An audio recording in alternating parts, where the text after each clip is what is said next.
This is really important. Your HCl in your stomach kills off probiotics. I don't care who's probiotic out there and what they're selling, there's a good chance the HCl, even when it's diminished, is annihilating those microorganisms, those probiotics. But elevated biotics do not get killed off by your HCl. They are too strong. So when you have your leaf of kale, when you have your collard green out of your garden, when you have your parsley that's on your windowsill, when you have this, that elevated biotic that's actually on those leaves or on a mulberry on a tree will not die in your stomach. It will not get killed off by the HCl. But the HCl kills all the different probiotics, all the different things that everybody's selling, all the different stuff they're trying to sell women. Like, this is what you need for your microbiome, and all that stuff just dies and gets killed off. 95% of it's a waste of money, all of that. But elevated biotics is free. People don't realize is that elevated biotics is what matters, and you can't encapsulate them yet. You can't put them on the shelf or in a bottle. You can't get them from a fermented food.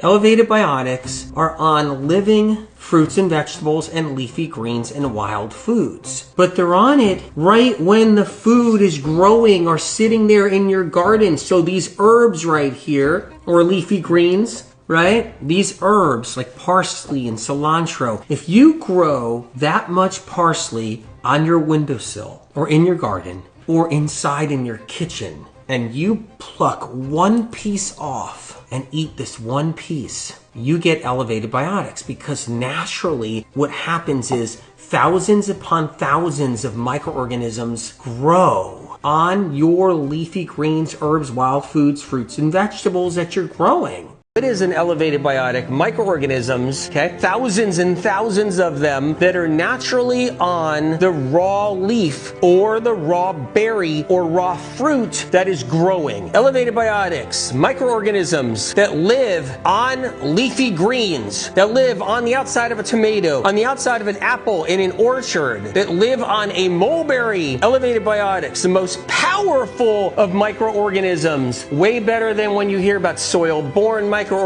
way better than any probiotic you hear out there, way better than any prebiotic you hear out there. If you're somebody that even knows or heard even what a prebiotic is or a postbiotic, mulberries, they crush that. They crush it. Elevated biotics are on stuff like kale, leafy greens out of your garden, basil out of your garden, collard greens out of your garden. That's where the elevated biotics are on. If you go to a farmer's market and if you know the farmer and you know that they're not contaminated, you could just give them a gentle rinse, bring them home. You can eat them raw, even if it's just one piece, just like one mulberry, even if it's just one piece. So we're deep in the talk right now of gut health. People cannot produce their own B12 anymore. Their guts are a mess. It's very hard because your B12 is produced right there. It's made in the ileum right there, the ileocecal, the valve. It's made there. And guess what the elevated biotics do? They go there. So if you have a mulberry that you grew yourself and you got a mulberry and you ate it, there it goes down the hatch. The microorganisms on that fresh mulberry are going to go all the way through there, bypass the HCl. They're going to bypass any of the bile that's being dispersed. They're going to bypass it all. They're going to get down in here and they're going to get to the ileum right there, ileocecal valve, and they're going to plant themselves, and then you're going to produce your own B12. That's what you're going to do. You're going to restore your B12 production. And guess what happens when you restore your B12 production? You get healthier and healthier and healthier.